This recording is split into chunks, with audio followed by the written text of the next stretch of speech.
et le Sénégal ne saurait être en reste. C'est pour cela, mesdames et messieurs, je vous invite à présent à écouter le discours de son Excellence, Monsieur le Premier ministre de la République du Sénégal, chef du gouvernement, Monsieur Ousmane Sonko.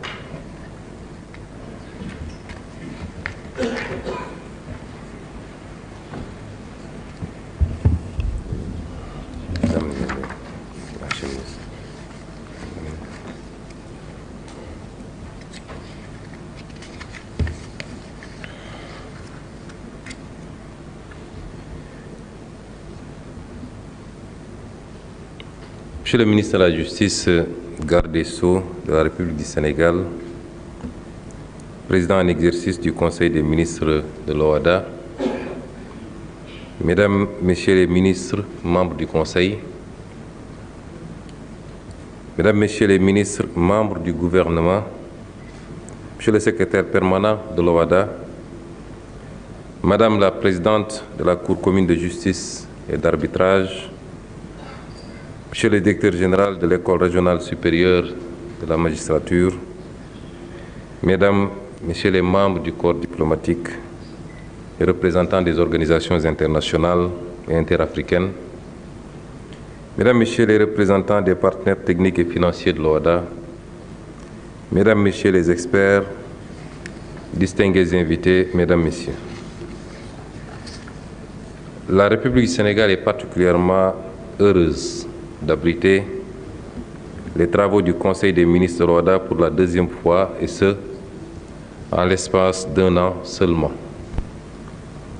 En cette circonstance particulière et mesurant l'honneur pour notre pays de présider aux destinées de cette importante organisation communautaire, il me plaît de vous souhaiter, au nom de Monsieur le Président de la République, Son Excellence Monsieur Bassirou Diomaye Diakhar Faye, et du peuple sénégalais, une chaleureuse bienvenue et un agréable séjour en terre sénégalaise. C'est au cours de l'année 2008 que le Sénégal, membre fondateur de l'OHADA, a eu à exercer pour la première fois la présidence tournante de l'organisation. À cette époque, nous avons su, avec l'implication de tous les pays membres, porter le projet de révision du traité de Port-Louis jusqu'à son adoption. Cette révision constitue l'un des événements majeurs dans la vie de notre organisation, devenue aujourd'hui l'une des institutions internationales les plus achevées en matière de droit harmonisé des affaires.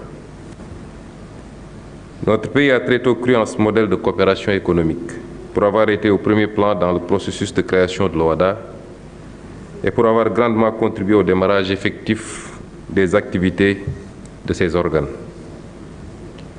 C'est le lieu de rendre hommage à deux illustres personnages qui ont joué un rôle important, non pas parce qu'ils sont sénégalais, mais je crois que chacun des participants ici présents aurait pu leur rendre le même hommage. Il s'agit d'abord du juge Kéba Mbaye, dont l'engagement et la clairvoyance ont été d'un apport fort appréciable dans la réalisation de ce projet communautaire. Il s'agit ensuite de l'ex-président de la République du Sénégal, le président Abdou Diouf, qui s'était beaucoup investi dans les premières années de fonctionnement de l'organisation en lui permettant de relever d'importants défis auxquels les nouvelles institutions sont souvent confrontées et qui en ont insuffisance de ressources, incertitude et scepticisme. Mesdames, Messieurs, après 3 décennies d'existence, l'OHADA constitue encore un outil incontournable de pilotage des politiques publiques dans nos États.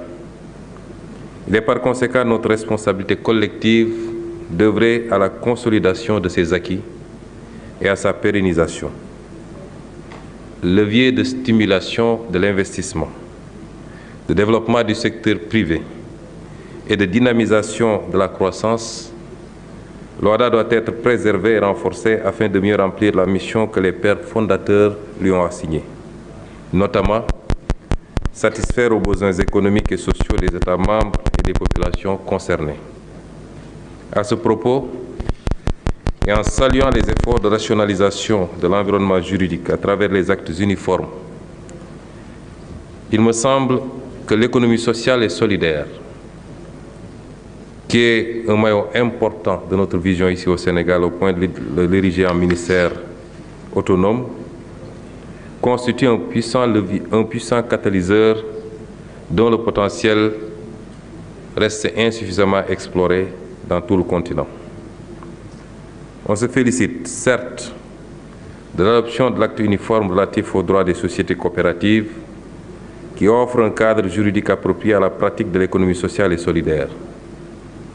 Mais il faudrait une parfaite appropriation du droit coopératif et une réelle exploitation de son potentiel systémique.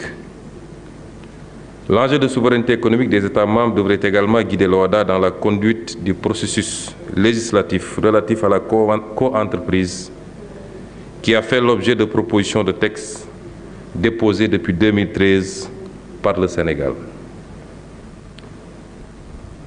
Mesdames, Messieurs, chers membres du Conseil des ministres, m'adressant à vous à l'orée de vos travaux qui vont s'ouvrir dans un instant et qui porteront notamment sur le budget de l'OHADA, je voudrais vous engager à veiller à ce que ce budget corresponde rigoureusement à un programme d'activité réaliste et qu'il puisse répondre aux principes fondamentaux de l'élaboration budgétaire. Je vous exhorte parallèlement à réfléchir au moyen d'assurer la mobilisation à bonne date des ressources que vous aurez allouées aux différentes institutions, mais également à veiller avec une particulière minutie à une affectation rigoureuse conforme des deniers que nos États mobilisent avec beaucoup de sacrifices. Vous aurez également à désigner au cours de la présente session un auditeur interne et 2 membres du comité de suivi des procédures au centre d'arbitrage de la Cour commune de justice et d'arbitrage. Sur ce point, je voudrais rappeler que les recrutements envisagés au centre d'arbitrage devraient permettre de rendre opérationnel le comité de suivi des procédures dans la perspective de la redynamisation de l'arbitrage institutionnel de l'OHADA. Or, les performances de notre centre d'arbitrage, dont nous attendons légitimement des revenus substantiels dans la perspective de notre financement progressif des institutions de l'OHADA, sont largement tributaires du choix des femmes et des hommes que vous désignerez pour animer cette institution phare. Je vous recommande donc de privilégier les qualités personnelles et les capacités opérationnelles des candidats qui vous seront présentés. Mesdames, Messieurs, les nombreuses et indéniables avancées réalisées en Afrique grâce à l'OHADA n'auraient sans doute pas été possibles sans le bienveillant et décisif concours de nos différents partenaires, dont je tiens à saluer ici le précieux concours et leur transmettre la chaleureuse gratitude de l'OHADA. Je ne saurais terminer sans féliciter Monsieur le ministre de la Justice, garde des Sceaux du Sénégal, M. Ousmane Diagne, pour sa présidence d'abord, mais témoigner ici devant ses pairs qu'il est un ardent défenseur et un éminent avocat de l'OHADA, dont il défend la cause auprès du gouvernement du Sénégal, mais également auprès de son Excellence, Monsieur le Président de la République. Sur ce, je déclare ouverts les travaux de la 58e session du Conseil des ministres de l'OHADA et vous remercie de votre aimable attention.